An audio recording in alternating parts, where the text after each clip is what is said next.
So I've always been quite into politics, but I've found that in Gibraltar it's always been quite alienating and quite just sort of seems like something a bit out of reach. And I think a lot of young people have felt similarly and felt like they don't really have a voice. Benji. Hi guys. Hey. Hey, When you don't see people that look like yourself there in Parliament. We don't relate. And yeah, you can't relate to the lawyers that sit out there, and it does help if... and vice versa. Yeah, all the divisive absolutely. two-party thing is just very polarising in a small community. Do we really just need two parties? No. Ideally, we don't want anyone being block voted in again. We want to see coalitions being forced so that things have to be more transparent and there aren't decisions being made behind closed doors. Yeah, absolutely. And when politics, as I say, comes across a bit alienating, it's just a bit of a career ladder rather than people getting involved with a purpose. And I really think that that's something we can sort of...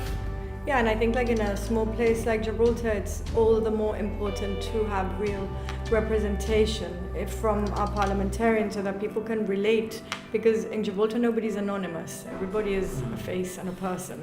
So it's very important for people to understand who their politicians are and to identify them and relate to them. I think Gibraltar is quite unique in the sense that everyone feels engaged in the process of politics and everyone has an opinion, but I think people feel that there's a lack of a platform or voice for their representation. And I think you've really hit on a few key points as well with regards to the cross-section, and it's nice to see, at least here in the Together Gibraltar Party, that we do have that cross-section of society representation. No, of course that's true. Also the different industries that are being reflected amongst us. The truth is that very often you won't find true representation from a particular industry or business.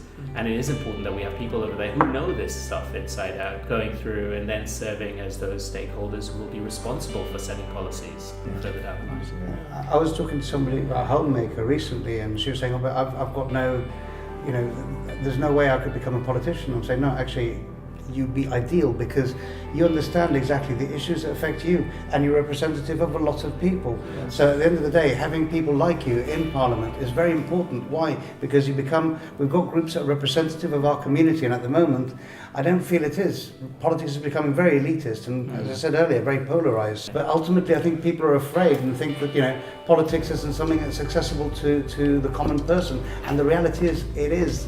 And how funny is that we're looking to democratize democracy, right? We're trying to take democracy back to the people, take politics back to the people. I think that's a very noble mission of ours. I feel very strongly about people's responsibility when in government, or ministerial responsibility. And I feel that, for example, this loose reference to Gibraltar PLC, I think is one that I would rather not see in Parliament. Yeah, PLC infers shareholders, and I don't think that language should be used by ministers. No, of course that's right. Who are the shareholders? Exactly. Right. Is it us as citizens? In that case, we should all be able to prosper as a result of it, and that's not always the case. So we do see that there's a widening gap between the very prosperous and those who are perhaps not quite so privileged. Benji, why did you get involved? To give back, really. That's really why I think anyone ought to get involved, but really to give back a little bit to the community. This is an opportunity to do that, to work with hugely talented people and build something new, build something that the community will really draw value from. Absolutely. I have a lot of experience, as you guys know. I've been living in the UK for many years. I've been in private business for 32 years, so I come to the table for Gibraltar because I feel passionate about Gibraltar. It's my homeland, family have always lived here, and I feel that I want to give something back to the community I've served. I've served as a police officer here, and now I I feel that I can make a difference to Gibraltar. Daniel, do you want to sit down here just edit and out. join in? Bring the dog as well. Bring the dog as well. Talking about ourselves and Christmas. Yeah, let's do as opposed to the less Christmas. political then maybe. Yeah. Okay, so what are you doing this Christmas? Don't know yet. Okay, it doesn't matter, your excuse, you're a Jew. What are your plans for Christmas? My wife and kids are Christmas crazy, so I'll be basically kind of just caught up in that wave of presents, family. For me, Christmas is family time, really good quality family time. So it's just take that step back, make sure that we actually dedicate time to each other, catch up, have a laugh. Kind of, at the end of the day, it's all about eating food for us. For a lot of people, Christmas has a deep and important religious significance. And I wish them all the happiest Christmas possible. But for me, it's just quality family time, and I think looking forward to that one.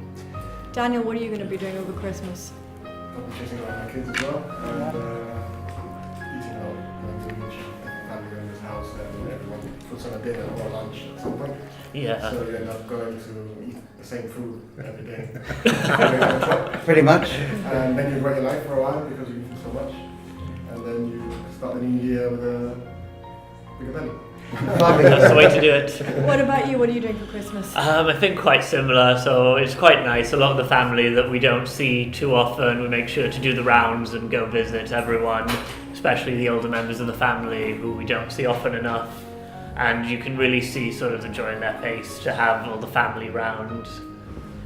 Yeah, it's Yeah, great. nice. And you? Yeah, much the same. We had 4 kids, so spend time wrapping presents and enjoying running around chasing them. But actually, for us, Christmas really is a time to hunker down. The year's so busy; it flies by in a blink of an eye. And I think it's nice to try and detach yourself a little bit from business Everyday life. and everyday life, yeah, and just cuddle up on the sofa, chuck the kids about, or whatever, but just actually spend some quality time. Christmas movies, Yeah. What do you do over Christmas? endless Christmas movies. My twin boys find it very magical. It is a great time, and we eat a great deal. Spend it with family. It's a time for reflection as well. Everybody eats. Vegetarian. It is. I think it is a trait. I think it binds us, but generally, Physically.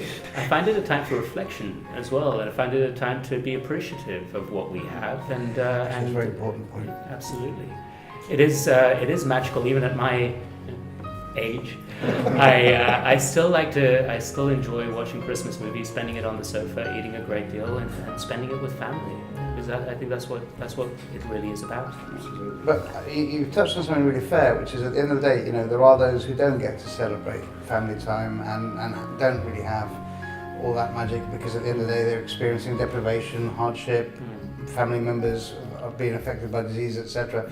And it's a time where we've actually got to be kind of, I suppose it helps us to kind of reflect on the fact that we are kind of grateful for what we've got, to So celebrate the year what we've that got. has gone and that Absolutely. we've made it through. But I Absolutely, think but also to Sorry. be mindful of the fact that there are others that don't have, and to try and help. But you've also got a really strong community that are very aware of other people's needs, and there's a lot that goes on. We're really fortunate to have such a broad-minded community who are quite keen to help others. There's well over 300 charities. Yeah. My son spends Saturday morning sorting out food bank items for at St. Teresa's Church with the school actually.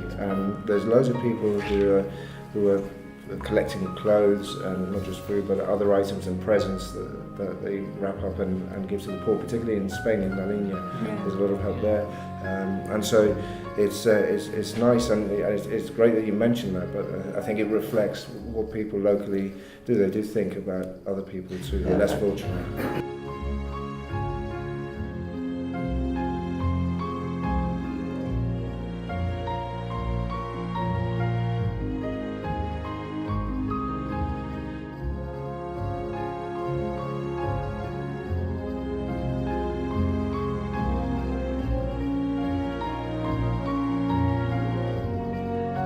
On behalf of Together Gibraltar, we would like to wish you and your families a very healthy, happy and safe Christmas and a great new year to come for this wonderful community of ours.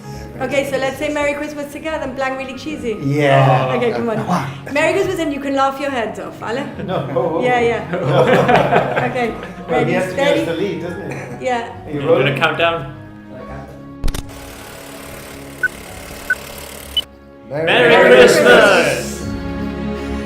I think that's okay.